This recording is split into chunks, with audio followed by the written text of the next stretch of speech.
Well, hello, seekers. Welcome back to my podcast, Almost Buddha, where I would be talking to authors, influencers, entrepreneurs who are out there to change the world. One of such authors with me is right now Dr. Francis Mbunya. Hi, Dr. Francis. How you doing? I'm doing great, Bhavesh. I'm happy to be here with you today. And so, the first book I published was in 2012. And the reason I published that book, it was more like an extract from my master thesis. So I did not really publish it because I was passionate about writing. I published that book because a publishing company reached out to me and said, hey, we saw that you wrote a thesis about this and the topic is very interesting. Would you want to publish it as a book? I said, oh, wow, why not? So I did publish it. I thought it was going to bring me some really good money, but 2010, 12, 2013, I really had almost like no royalty. I was like, oh, how does the book industry kind of make money? But then something happened later down in 2015. And because the book was on Amazon, I was one of the person from the UN office. They were organizing a conference around the topic I wrote the book. It was on community development, environmental protection, and livelihood. Your book, and we're looking for a speaker around that area. Would you like to come and speak in our conference? And that was like, boom, one of my first international conference. I was like, oh, wow. I was thinking I just had to sell some copies from this book, but this was a great door that really brought me quite some good money, and I did not really do any stuff. So that's when I understood the power of a book, and I started writing other books. And that is how I got to learn about how you can use a book to market yourself, how you can use a book to position yourself where people that need you can find you effortlessly. My first book was inspired because of my educational background, which is in sustainable development. And I'm looking more on how can a human have a better relationship with the environment. And coming from Cameroon, we have very rich natural resources in terms of forests, wild animals, chimpanzees, elephants, and all the like.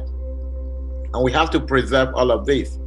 But we also know that the people also need to hunt them because they need them as meat, as food. Since they don't have so much income, they need to also rely on these forests. Now, we have two agendas. We need to preserve them, and also the people need to have some food. So how do we balance the two? True. Someone needs something, and someone say, "Hey, you don't have to keep this animal. You have to preserve them."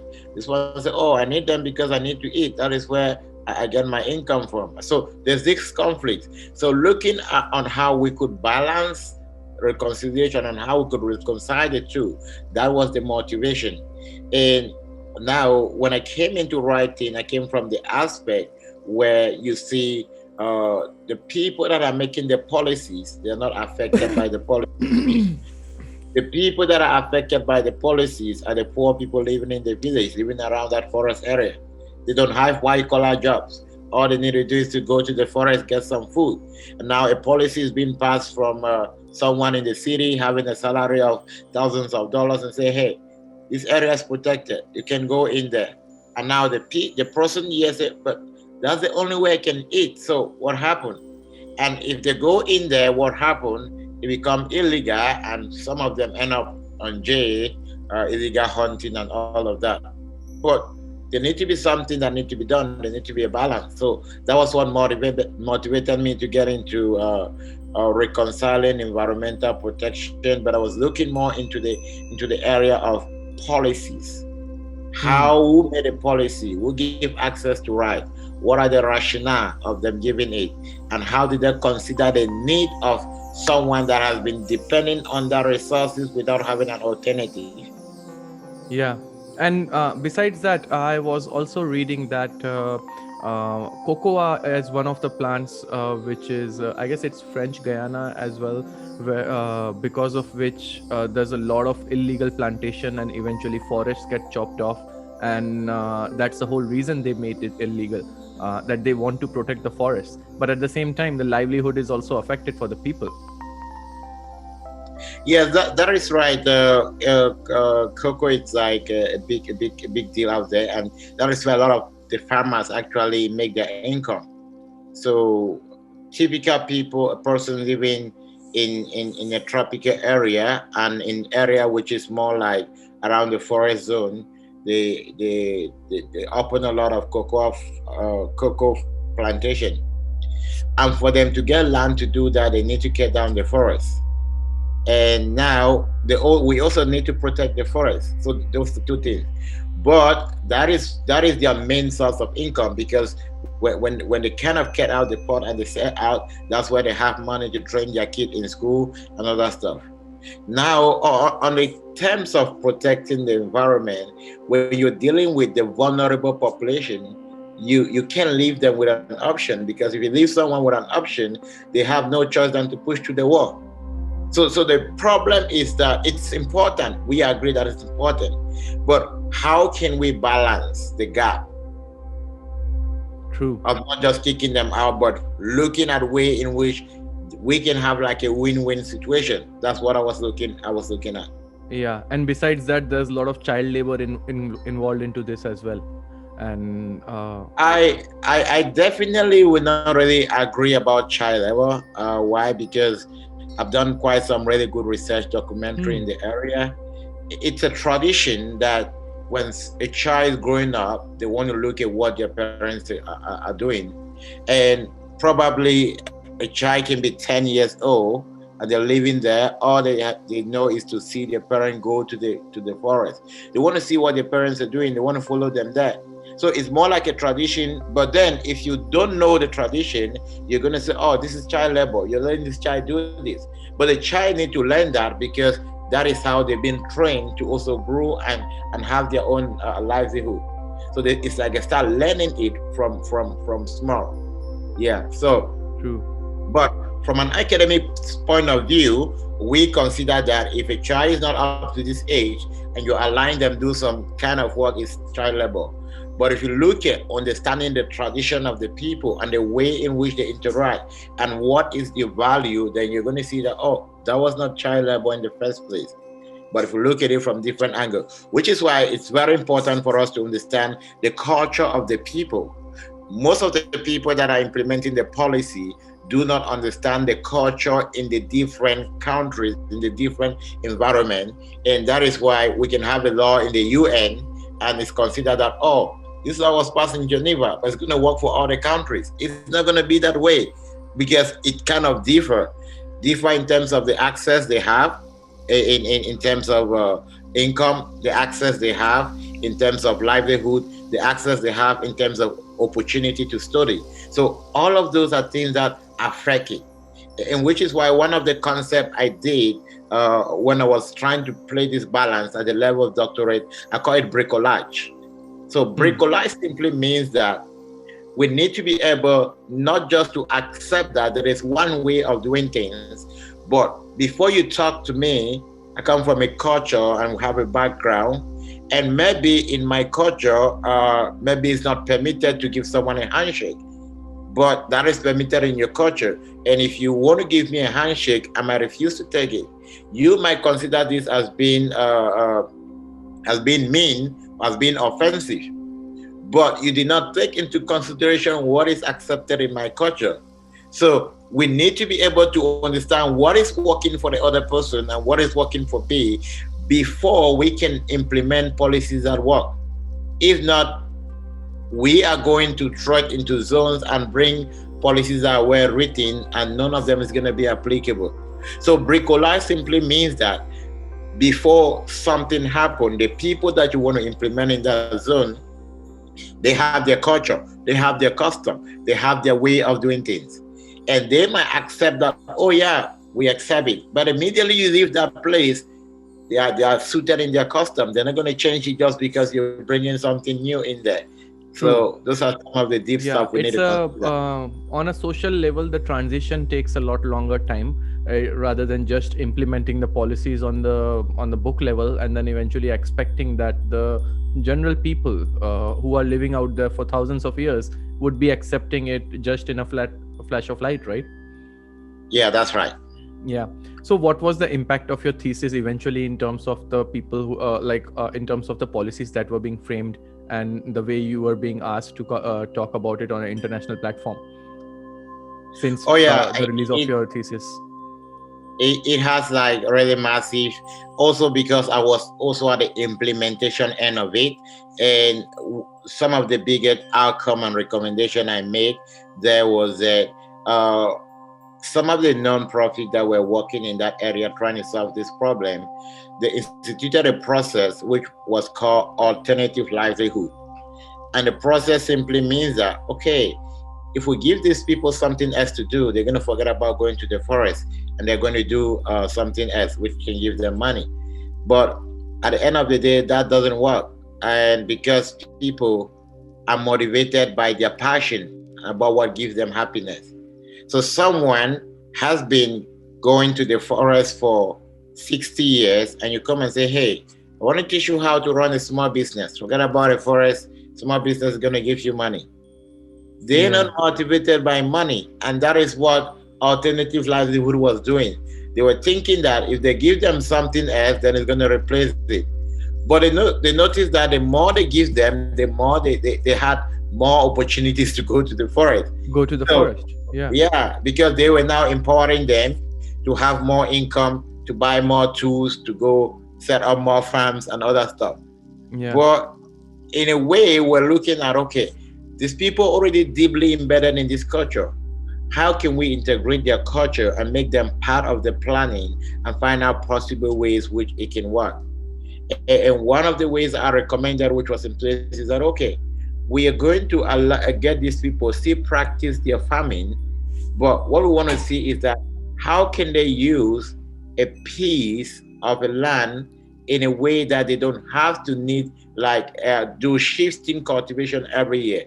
They can use the same land, they can have multiple crops, we can improve the way they're doing it rather than stopping them. So focusing on process improvement rather than focusing on strategy shift was a way to still have this balance. And secondly, the point was that if you look at the culture of the people, they were training their kid to replace them or to take over what they were doing. Now we needed to look at what can motivate the people that are coming up to start thinking differently and not go through the same dimension. Because if you ask a typical man, say, look, the reason why I need a very big piece of forest because my children are also going to come, they will need it. So I'm holding space for my children. None of them is thinking, oh, my children need to go to school in a big city. They don't have to come back here. No, they're thinking in that line. So something needed to be done to get the kids start thinking about, oh, I don't have to end up in the forest. I can end up as a CEO in a very big city. Now we start empowering them, capacity building, start exposing them to the city, and they start seeing possibility beyond their own circle. So those are some of the outcomes and the output that I recommended, and I also started implementing with my own organization. I had some grants from National Geographic, UN. We did quite some work with youth in that area, helping them to shift this mindset and helping them to build some deep capacity. Wow, that's such a noble gesture for your own country you did, right? Yeah.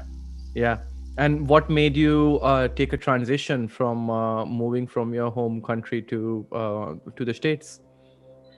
Okay, so I think what actually brought me here was part of my study. So because I was deeply engaged in the policies and really doing the practical aspect of the work, I got a scholarship in 2009 to study masters in Belgium. So I moved from my country to Belgium. I did a master's in human ecology, more of sustainable development. And from Belgium to my country is about 6 hours flight. So almost about 3 months or so, I was always going there to do my work. And then when I was done, I also had another scholarship to do a doctorate there. And in 2000, again in Belgium? Yes, again in Belgium. So I did a doctorate in development studies and access to right in terms of what actually make the poor remain poor and the rich remain rich, and what are the policy gaps that kind of what are the net, the social net that keep people on one spot. and you see that there are a lot of what we call access to right and maintenance of right and prevention of right, where you cannot move from this point to this point if you don't have this. You cannot do this if you don't have this. And at time you look at certain point where we even have policies that, hey, this is to help those who cannot get in business, or this is to help people that are poor get into business. But you realize that almost everybody that is down there, majority of them cannot even read or write. And all what they need to access is on the internet. So they still need to spend money to pay someone to interpret it for them or to do it for them. And because they don't have the money to do so, what is meant to benefit them do not even benefit them. So we see a lot of these cross that end up. And then we see that, okay, the policies are passed, the policies are good, the policies are for the poor, and they're meant to foster it. But there is a barrier that permits it to get to the lower people, to get to the people that need it. So now it ends up with a non-profit that now takes the money and say, hey, we can break it down to the people. We can break it down in a very simple way. And now it's considered to be good. But before they break it down, they need to pay the staff, they need to do administrative costs, they need to run all of that. So what ends up getting to the person that was want to benefit is almost about 1% from what was from the top there. 2016, we also have like some political crisis in my country currently now, and a lot of instability. So we're always looking for a safe net where we can be able to have the power to do what we want to do and then move ahead. Yeah, contribute in a bigger picture, right? Yeah, that's right. And at the same time, you get a bigger platform to talk about your point of view in terms of the policies that could be implemented, which would be implemented at the grassroots level. That's right. Yeah. Where do you see your country in next 10 years in terms of the policies which are being implemented right now? How they would be changing the whole scenario of, I would say, maintaining the balance between the livelihood and the natural resources at the same time? Okay, it's something that is highly contested, and it's something that we cannot really put a clear line to it. But I would say that there's been quite some shift in mindset in terms of the way people are kind of approaching natural resource management.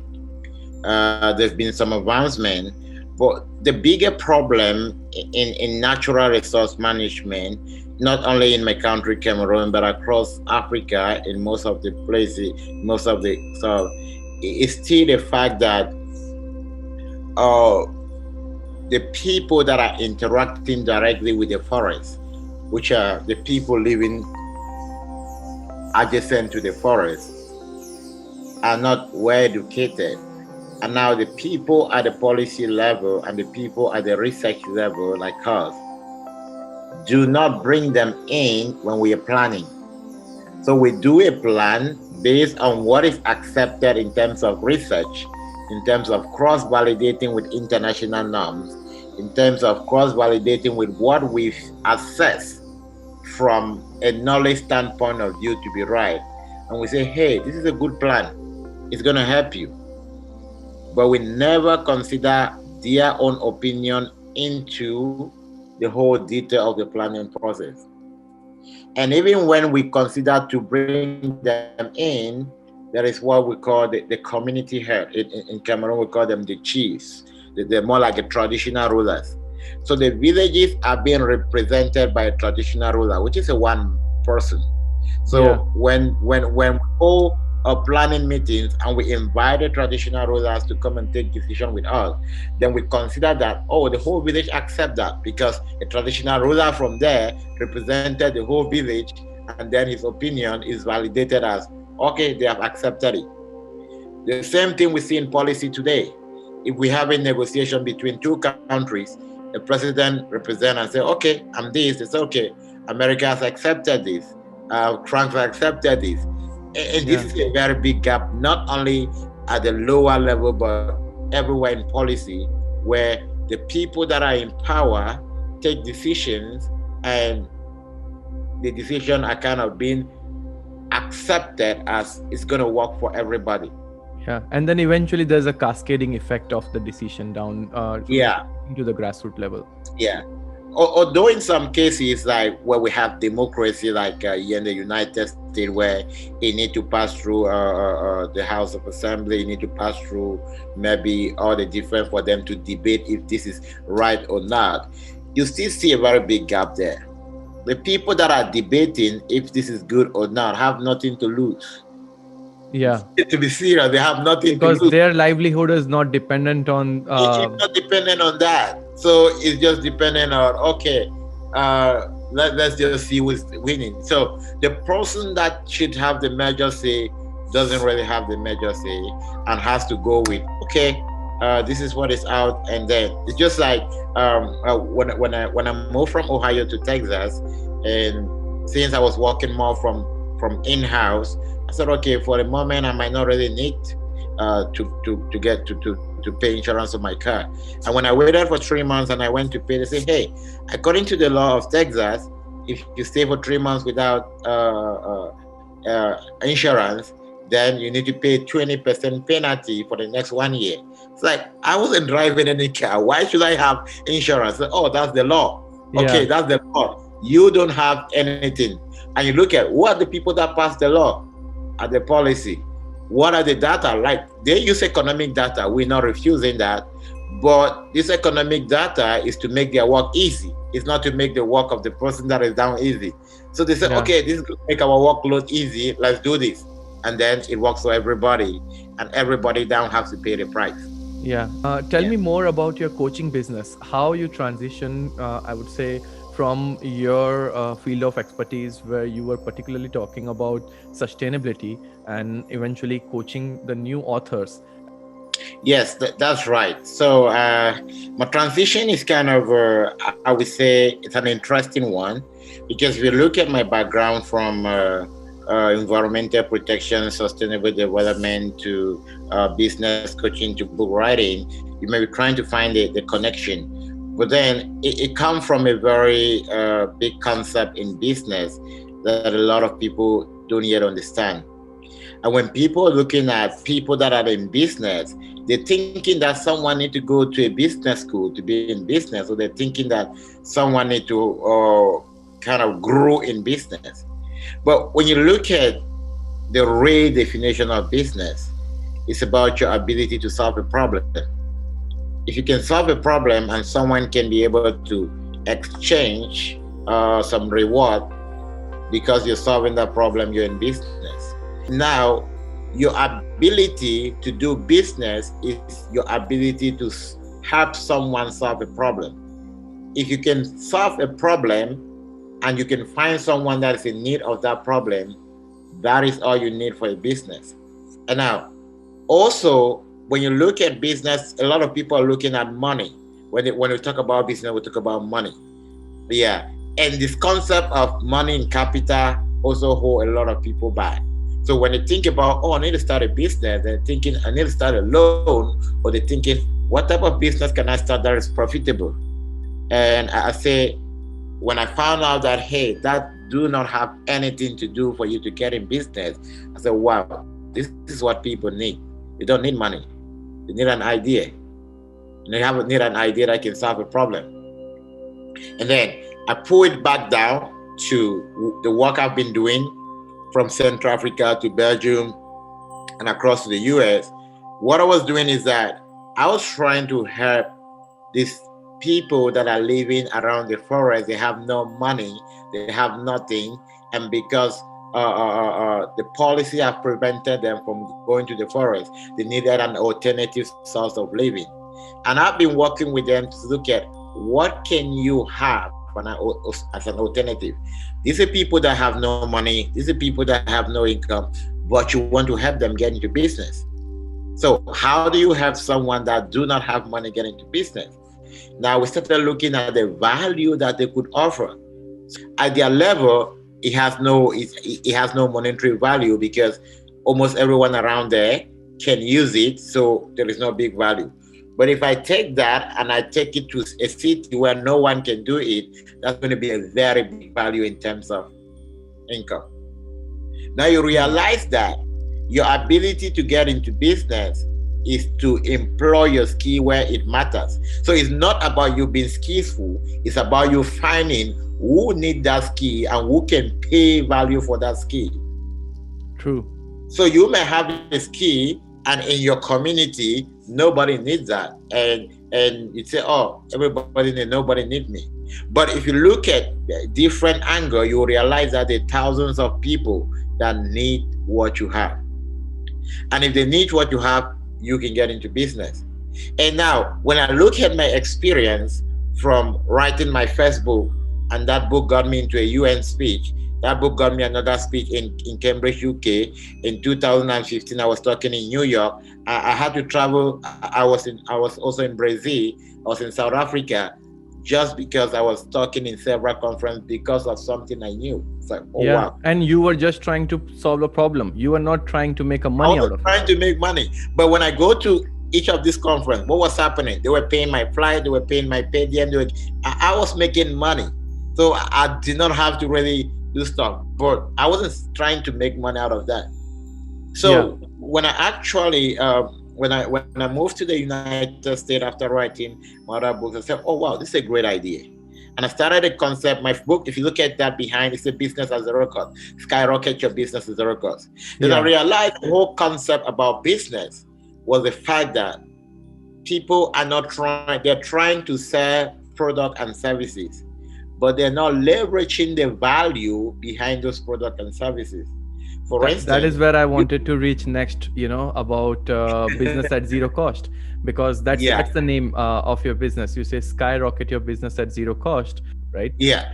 So in terms of that, let's say that you sell computers, and that is the product you sell, and you sell computers to anyone that need a computer, and you're buying a computer unit at $1,000 and you're selling it at $500, and then you're making a profit margin maybe after your expenditure and taxes maybe $200 per unit. Now the question is, what value can you add in that product to take that same unit from 1,500 to 3,500 and still have someone pay for it? There is a possibility for you to do that without actually bringing in capital. Now, before we start marketing product, we have skills, we have values, we have thought. So let's say that before you doing that, you have some skills in statistics, you have some skills in the software analysis or so, and you decide, hey, I can actually build some statistical software in my computer, and I can target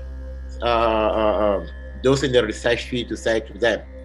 So for someone in the research field, I'm not selling them a computer, I'm selling them a tool that can help them run their research at ease. Yeah. So that person is not buying a computer, that person is buying the result they need. Yeah. So our ability to convert the product and services to the result is what takes the value up. So I can still go to that same computer and I say, okay, many CPAs, certified public accountants, they're dealing with big figures. And most often they're finding so much trouble with matching their software with computers, maybe, if that is a problem though. And I can say, hey, it's a problem. What if I build their software in there and I can find about 10 accountants and give them a call and say, hey, I have a PC that I can install this software. I can bring it right to your office. You don't even need to move an inch. That person is looking at result. That person is looking at reliability, and that person is looking at, I don't need to go to Walmart, get something at 1,000, configure out all the software. They focus on their results, so they will be willing to pay you 5 times more because they want to stick with you. They want to get it right. Yeah.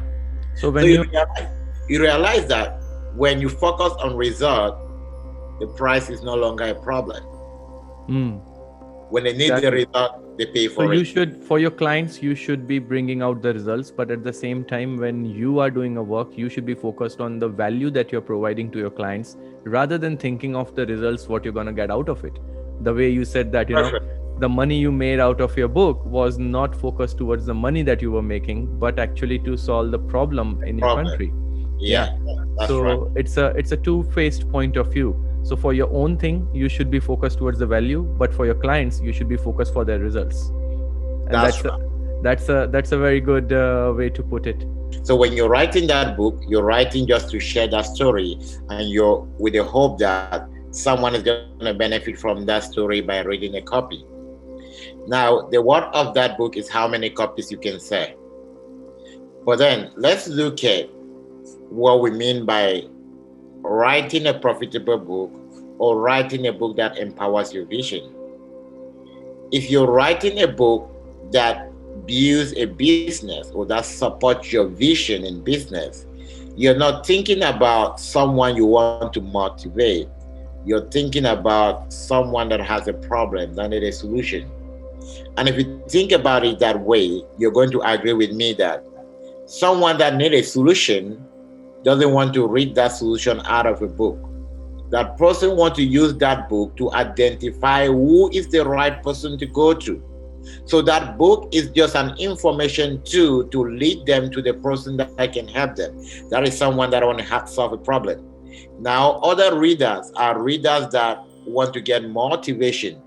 Readers that want to be motivated, we want to just read a book. And you also agree with me that motivation doesn't lead you to action. Motivation just helps you to believe more in yourself.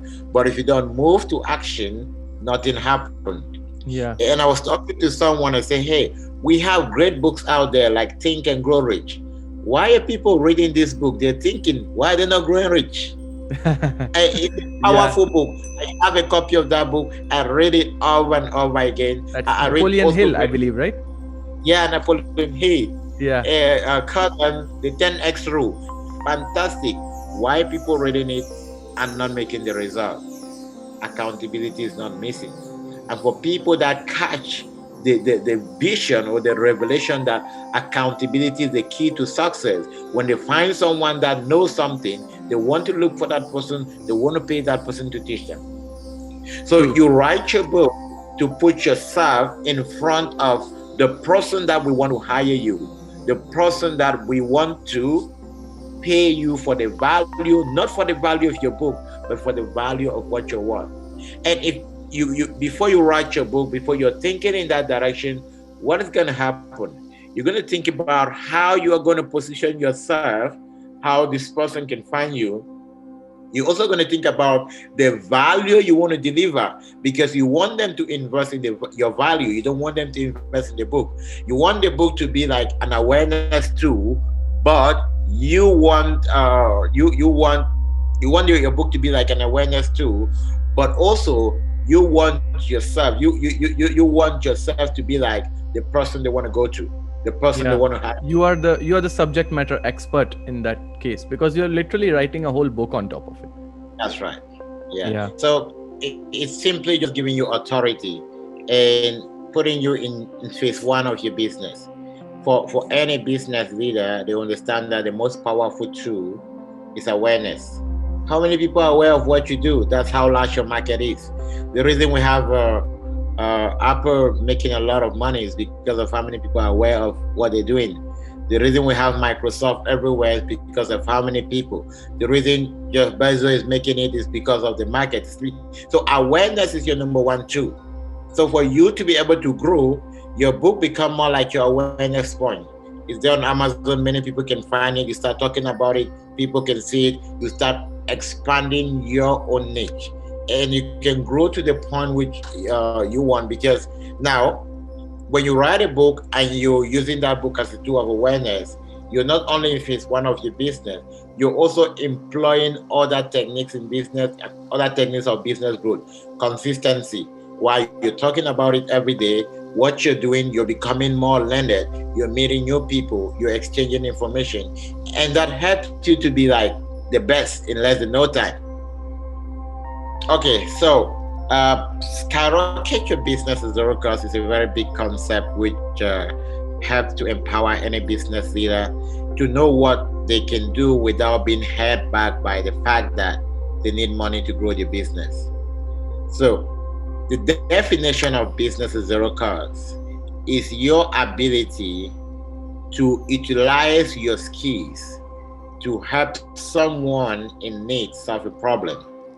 Now, if you're using your skills, then you understand that you're already a resource, which means you don't need to go buy something to help that person. You're using your intellectual capital to solve the problem. Now, your goal is, how can I get someone pay me for what I know? So True. you're solving a problem. So if you're solving a problem, you don't need money to solve that problem. You need an idea. You need to put down a set of skills. And that is also a way a book is written. You write down the set of skills that you can put out yourself on LinkedIn. You can put out yourself on Facebook. You can put out yourself anywhere you want to put it. And then people start coming to you and they are hiring you for what you know. Now, you might need to invest in yourself to get to the level where you can do business at zero cost. So, but if you're already invested in yourself and you have the available skills, you don't need something extra. You don't need to say to invest money in capital. So it's a process, and it's a process where, as you're growing in, your ability and the profitability is increasing. I want to give you a very clear example now. If, for instance, we're organizing a business summit to talk to authors, and we decide to pick John Maxwell. John Maxwell has written more than 100 books. So, okay, we want to invite John Maxwell to talk in one of our events. The first thing is that you understand that you need to pay him to come talk in your event. Now, when he comes to your event, he's not talking about your event. He's talking about what he's been doing. He is selling himself. So you pay him to come and sell himself in your event. So what is he doing? He's gotten to a level where he can do business at zero cost. Now people are paying him for his worth, and he is still using that opportunity to sell more of his business. And then the person that is actually paying you also is leveraging. That's the person that now is incurring the cost. Is leveraging what you know to look at how they can go a step by step.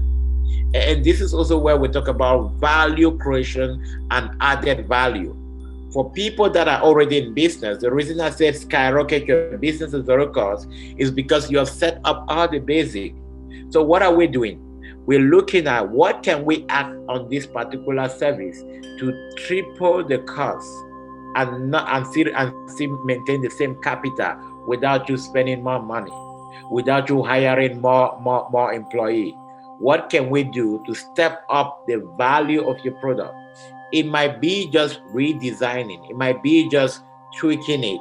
It might be just us. Let's say that you are, I want to use a kind of example which is kind of more practical. All right, I want to use an example of one of the psychiatric nurses I work with to help them scale their business to the next level. So they had a location and they had to see patients, and most of their patients were being billed through insurance, Medicare, and other stuff. But then, so they have standard. If you're being billed on insurance and other stuff, you have standard you can cross. And then I said, hey, do you know that there's a lot of value we can add on your business and take it to the next level without you putting in no extra money? Say, oh, what's it about? I said, okay, let's look at what can you do apart from just receiving patients. Let's rethink about your value as a psychiatric nurse. What's your main important role?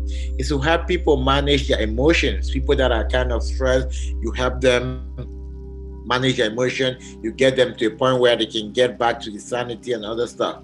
I said, okay, can you take yourself out of the space that you only focusing on people that you can see in reality that they have sanity? I said, let's look at the business world. The people that have like top days are top CEOs. And if a top CEO can able to have someone that can help them manage their activity without having headache, they're willing to invest so much in that person. What about you design a program for people in business on how they can leverage the technique you teach these people on how they can control their emotion and have about 10 meetings a day without getting stressed? deal with really tough client without it getting on their brain. We developed a strategy, and she started reaching out to CEO. And guess what? For him to coach a CEO within a period of a month to go through the meeting is what, about $5,000. He's not. It's just about his knowledge. He is not putting. She's not putting in like, I need to buy this to do this. No, just maybe on your Zoom, or maybe driving to their location just to talk to them. So It's pure much value. value has been created without actually stepping up Yeah. the capital cost. So that's the 9-step process, I believe, which you preach, which you teach in your course. Now let me go to the 9-step process. When it comes about you writing your own book, there's a 9-step process.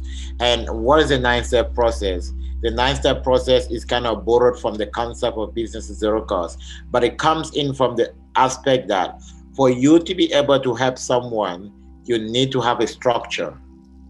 When there's structure, there's clarity, and it comes with ease. And now, what is the 9th step for you to be able to structure your book and someone can see it as a powerful tool that can help them? The first is that you need to think about the purpose. What purpose are you doing it? Why are you writing this book? Are you just writing to motivate people? No, if you're doing that. So you first of all, the first step is the purpose, and the purpose needs to be tied to a market, right? So if your purpose is to grow your business, then we need to think about how is it going to help us. It's going to help us get in front of more clients. It's going to help us to be able to tell our story better. It's going to help us to validate our own authority so that people don't ask us so many questions. Now, the second step is when you find a purpose, say, oh, what's the topic?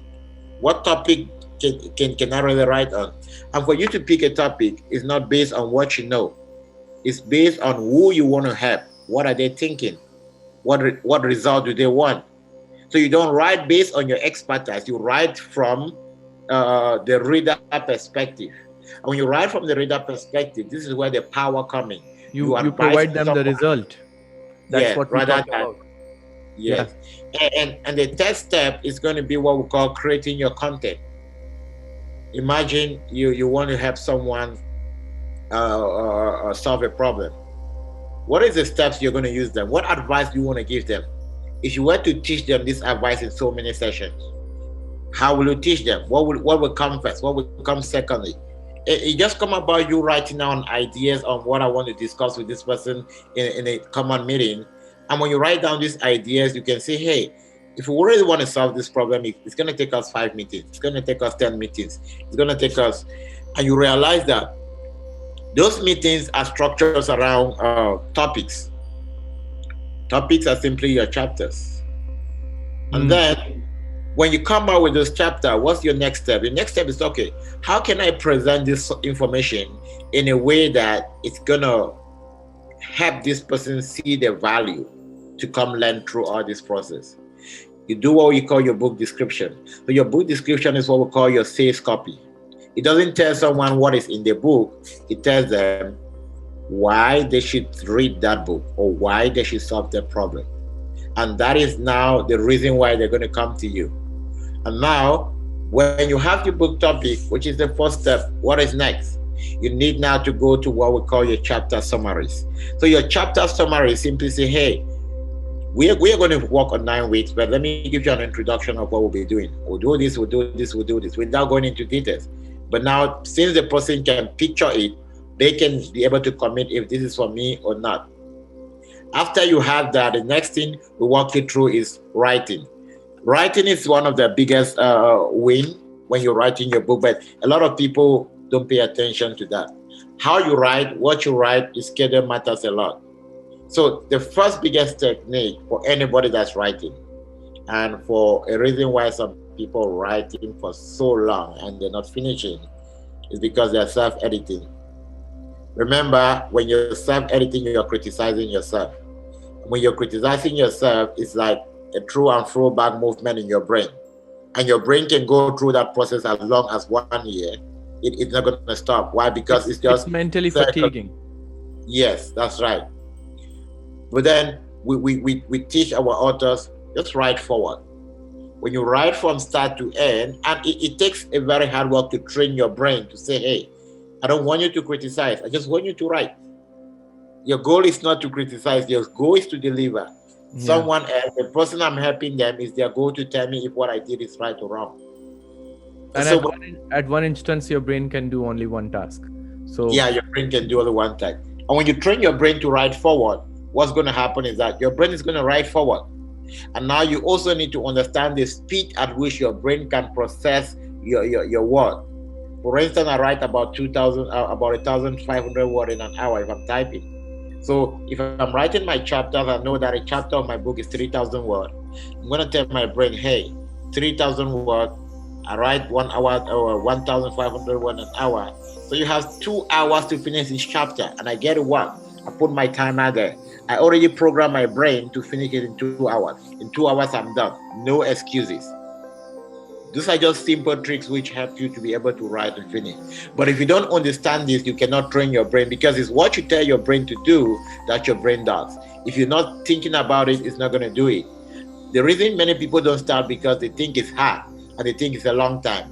So because they think it's hard and they think it's a long time, their brain says, oh, it's hard, it's a long time, you can't do it now. So there's no way they can do it. Because if you know that, hey, I can do this in 8 days and I have a vacation for 8 days, you're going to go in there and do it. But if you're not aware of that, there's nothing you can do. So those are just some of the techniques, and also in the editing process and how you write through. And also one of the biggest takeaway in the process is the fact that you don't write with a book title in mind. No. The book title is also number one block. Let's say that we want to write about how to create your own podcast, or how to create a podcast. You realize that your brain will be too focused on giving strictly on how to create a podcast that you want to look at all the research material on internet and the best way. So your brain will be focused on finding what's going to help them write a podcast. But let's look at it this way. Let's think about who wants to create that podcast. Let's not think about a topic. Let's think about the person that needs it. And if you think about the person that needs it, and you think, oh, authors need podcasts, then you start writing on the reasons why authors need podcasts, what problem is helping them to solve. And you even forget about so many true details. Because what do you need them to know? You need them to understand the reason why they need it. And if they understand the reason, you want to find the solution. So that is one of the biggest tricks. Don't write on the topic, write on the person that has the problem, the person that needs a solution. So when the person is reading, the person is seeing your book in their eyes. It's like, oh wow, this person thought about me. If I wrote about a problem, oh, this person is writing about this problem. So it's not about me, I'm focusing on the problem. So when you write about the person says, wow, yeah, this is my day. This is what I go through. Yeah, I need to get to more readers. Oh wow, podcast is a way to get to more readers. But if you're writing about how to create a podcast, you might not even think about authors. You might just be explaining the process. I'm an author, I might not even know I need that. I come and read that. It's good information, but I don't know how it applies to me, so I can take action. Yeah, so rather than focusing on the how to part, you need to focus on the value that is being provided to the individual who wants to learn that how to part. And that's what makes it easy. That's right. Okay. Well, that was so empowering, Francis. I really it's a learning curve, especially because I'm writing my own book, which I'm anticipating to launch by April. And this is how I believe that the interaction of authors, and pretty much I would say just on the face value we are able to interact and link with what the other person is thinking, right? Yeah. How has COVID impacted your business, your personal life, Yeah, that's been a lot. So you see, now I had to create a home office at home. Before then, I had an office out there in Grand Prairie, but because of COVID, everything was shut. We could not really go there. Also, going out to network in person was really shut down. And before COVID, I have two companies. So the AlmostBuddha Academy came in the middle of COVID. Before COVID, my company, I was focusing on Businessatzerocost Academy. which is the first company I did with my book, Skyrocket, Businessatzerocost. And I was working with business leaders to help them strategize on what we just discussed on how can they add value in their business to grow it. So with COVID, they were also hit, which means that they pull out of business, and you can actually still work with them the same way you were working with them. So I had to restructure my idea. That is when I was thinking, okay, what can I still do with my ideas, see have the same value and go another route? So, oh wow, why don't teach these people how they can be able to build all of this process in a book and teach them how they can put it in a book and implement it themselves rather than go sitting there and working with them. And now I realized, oh, at that point it wasn't longer Skyrocket your business is zero cost. So I restructure business is zero cost to now start pushing towards a different agenda, which was more of educating other people on how they can understand this concept to build their business. And I designed a few courses there. I put it on the side. Now I wrote another book, which is the title is $1 Million Author's Path. 9 steps to writing a book that changes life. When are you anticipating to launch that book?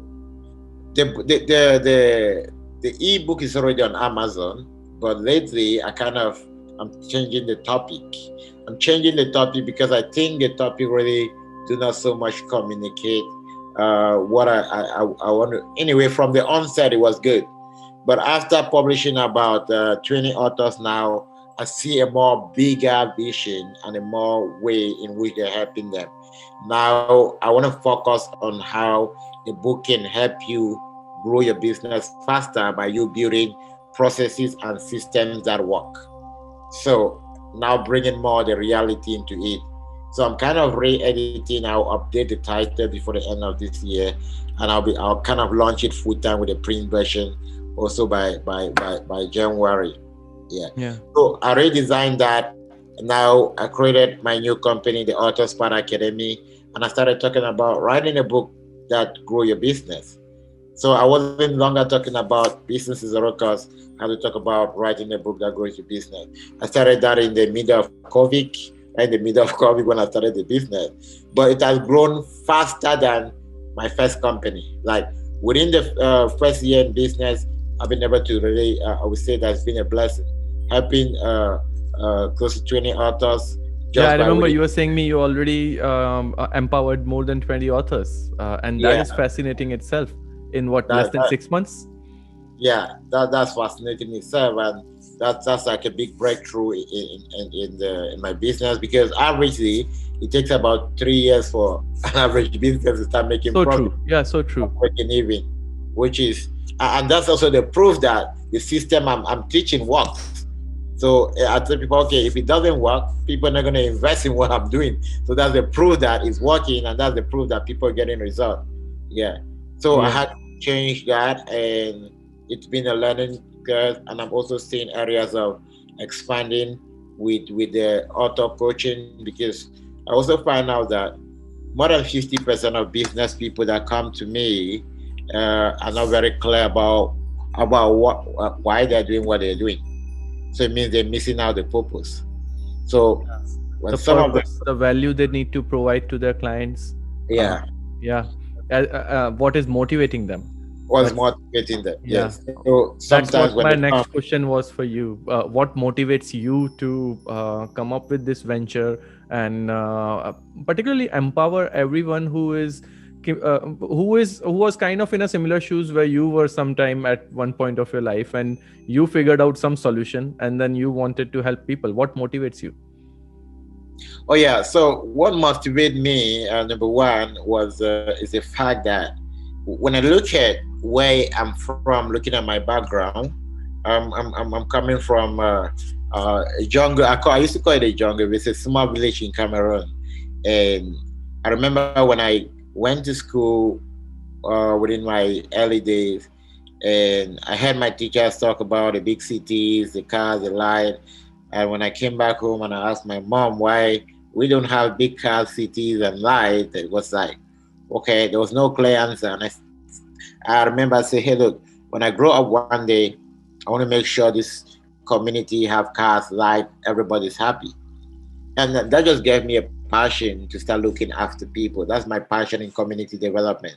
That is why even still being in the business, in the entrepreneurial part of you, I'm still in the community development part of you. My heart is to help people, and I'm designing my program to be more of listing people that want to get into business and showing them how they can use this strategy to go up. So my passion is to be able to help as many people as possible, kind of find a problem or kind of solve it. And that is why for people that kind of work with me already and understand the value of what I create, in relative to what is out there, it's I'm not after the money. I'm after to Yeah. see people actually make it. Why? Because if I'm putting in my experience in place, my doctorate, my experience working with National Geographic, UN, or so, I should be asking people a lot of money. But my goal is no, I want to see more people bridge the poverty gap or bridge the failure gap and be somewhere else compared to maybe blocking them not to get there because they can afford the cost of investing in that. So that's one of the stuff that really motivated me to see somebody that has that passion to push them through that passion. I've been opportune to go through several training, and majority of my training have been scholarship. On my traveling, my doctorate, I had so much grant to travel around the world to do project learning and getting access. I believe it's time to also give back to people, which is the reason why um, I'm motivated doing what I'm Yeah. doing. Nice. Well, that's what I'm writing about actually. This reminds me one part of my book where I Yeah. talk about motivation can be the key distinguisher between a successful and an unsuccessful person or a failed person. But that motivation has to be driven by a passion which is for the betterment of a society.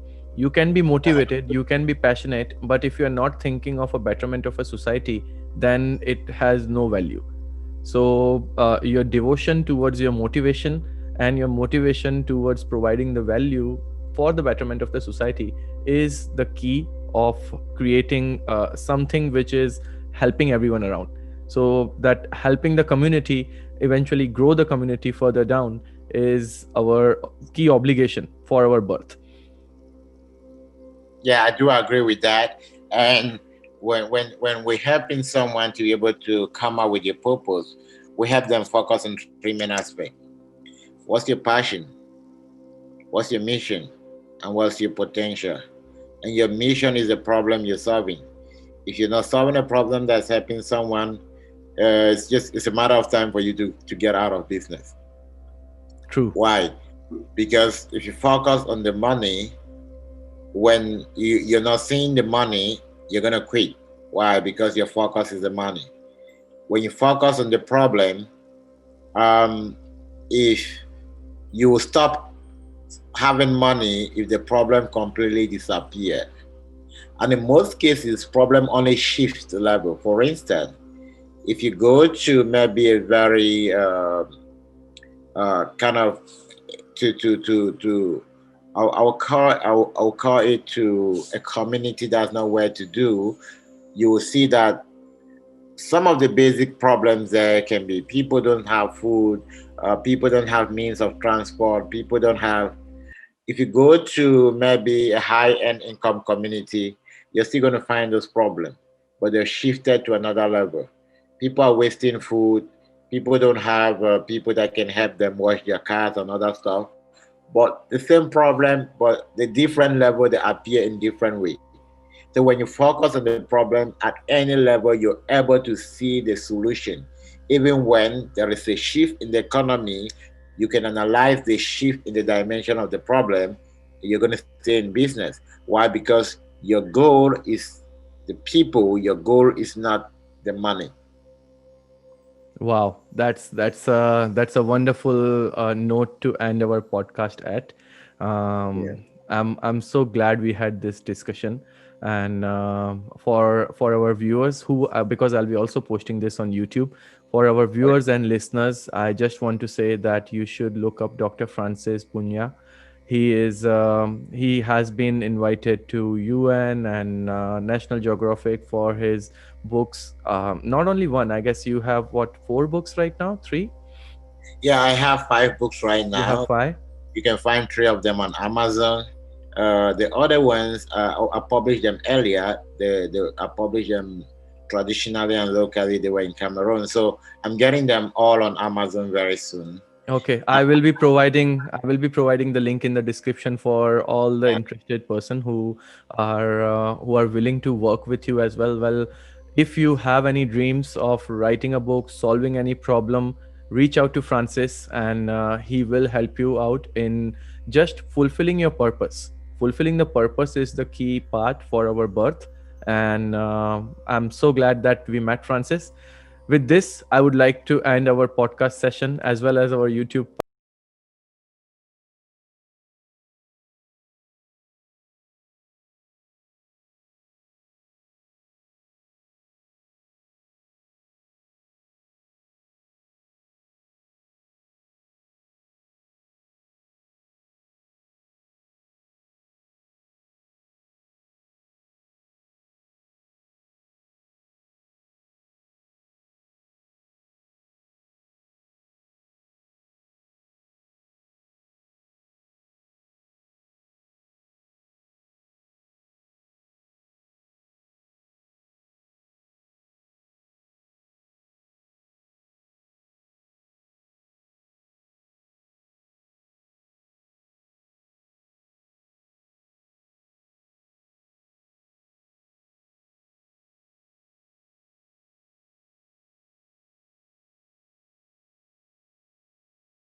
So thanks a lot, Francis, once more.